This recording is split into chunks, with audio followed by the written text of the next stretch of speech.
Hi, welcome to the channel. I'm Brown Boy, and I want to show you a few techniques that I use in my actual productions with the digitakt.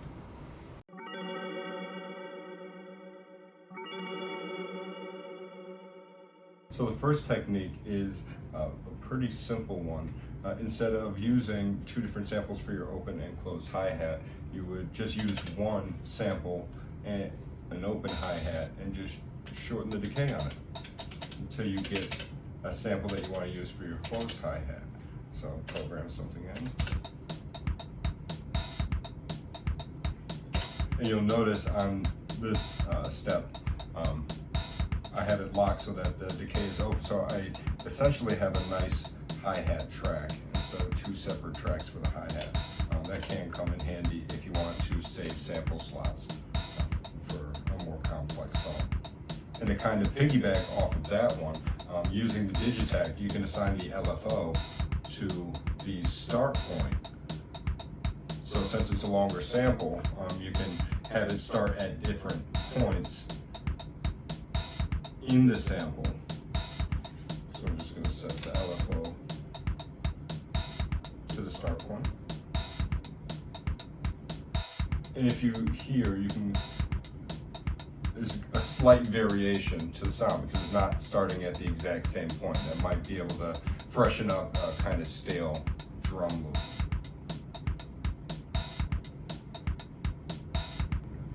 I learned about this technique watching an LM1 documentary. Instead of using two samples, they used a one long open hi-hat sample. So that's a little bit of drum machine history that you can recreate with the Electron. That's kind of cool.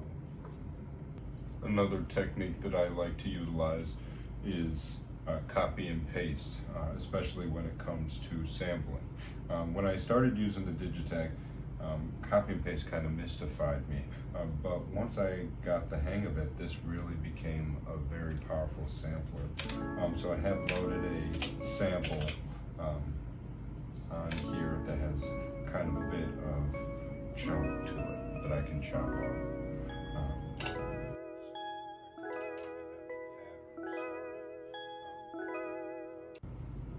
So I have a sample started, and I kind of chop this one so that the start ends before the end of the bar. So let's hear that. So I want another one to go here, but I also want that to cut off. So I can copy this trigger by holding down the trigger and just hitting copy and going over to the next trigger and hitting paste.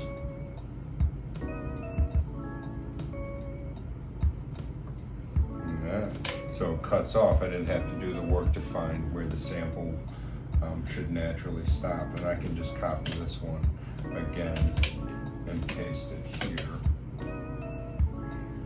Let's see what that sounds like if I paste it a few more times.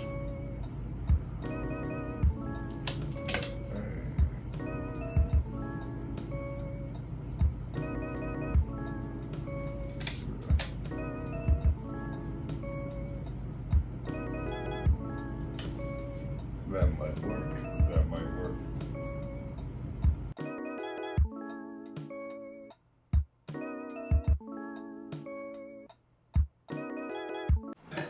And while we're on the topic of copy and pasting, this was a big hang up for me learning how to copy and paste. I just didn't get it until it clicked. So when you're trying to copy and paste a pattern, you can hold down the pattern and hit copy. Because you're holding it down, you don't have to hit the function button. And then when you open up a new pattern, it's blank. And then you hit function paste, and that fills it in. And what's nice is that it will flip the samples to exactly the samples that you copied the pattern from. So I don't have to go through and assign all the samples again. It just lets it match. So that's how you do it. And those are a few of the techniques that I like to use when I'm making a track on digitakt. Thank you so much for sticking around to the end of the video. If you haven't already, hit like and subscribe. I'll leave a link to the RZ1 sample pack as well as the sample that I chopped up for the video. I'll leave a link to all my socials as well. I highly recommend following me on Instagram. I'm always giving away free samples. I'm Brown Boy.